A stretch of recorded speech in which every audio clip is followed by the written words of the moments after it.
कभी सोचा है कि भारत जैसा इतना बड़ा देश असल में एक दूसरे से जुड़ा हुआ कैसे है? इसका जवाब पता है कहाँ है? डामर और कंक्रीट में।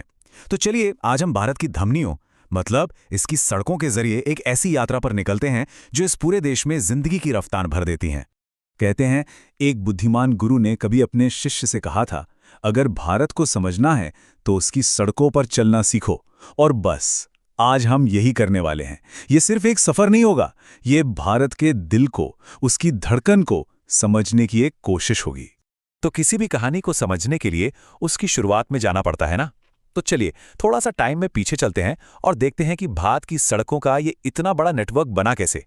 और हमारी इस यात्रा का पहला पड़ाव है एक ऐसी सड़क जो मतलब सदियों से यहाँ है।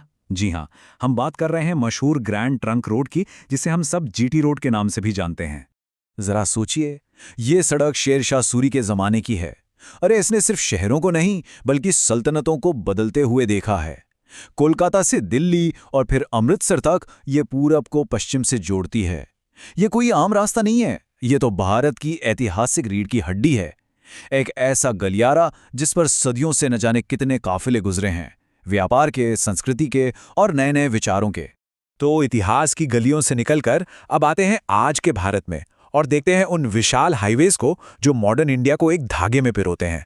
और इस जुड़ाव का सबसे बड़ा प्रतीक वो है नेशनल हाईवे 44, भारत का सबसे सबसे लंबा राष्ट्रीय राजमार्ग।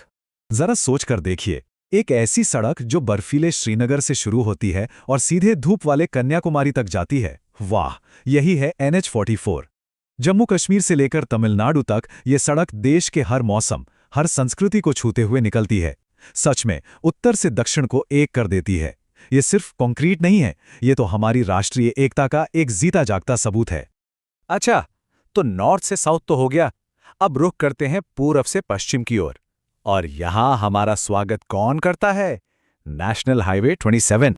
ये हाईवे जो असम के खूबसूरत सिलचर से शुरू होकर गुजरात के ऐतिहासिक पोरबंदर तक जाता है, देश का बहुत ही जरूरी ईस्ट वेस्ट कॉरिडोर बनाता है। और ये इस बात का सबूत है कि भारत का रोड नेटवर्क देश के कोने कोने को छूता है, हर हिस्से को विकास की पटरी पर लेके आता है। अब कमर कस लीजिए, क्योंकि हम रफ्तार के युग में जा रहे हैं। अब हम देखेंगे इंजीनियरिंग के वो कमाल जो नए भारत की पहचान है। और इस नए दौर का पहला हीरो मुंबई पुणे एक्सप्रेसवे। ये सिर्फ एक सड़क नहीं, ये तो मॉडर्न इंडियन इंजीनियरिंग का एक ऐलान था। सोचिए, ये भारत का पहला एक्सप्रेसवे था। इसने देश की इकोनॉमिक कैपिटल मुंबई को उसके सबसे बड़े आईटी हब पुणे से जोड़ दिया। अरे इसने तो ट्रैवल टाइम को ही लगभग आधा कर दिया। और सिर्फ यही नहीं, इसने आने वाले सभी एक्सप्रेसवे के लिए एक नया स्टैंडर्ड सेट कर दिया।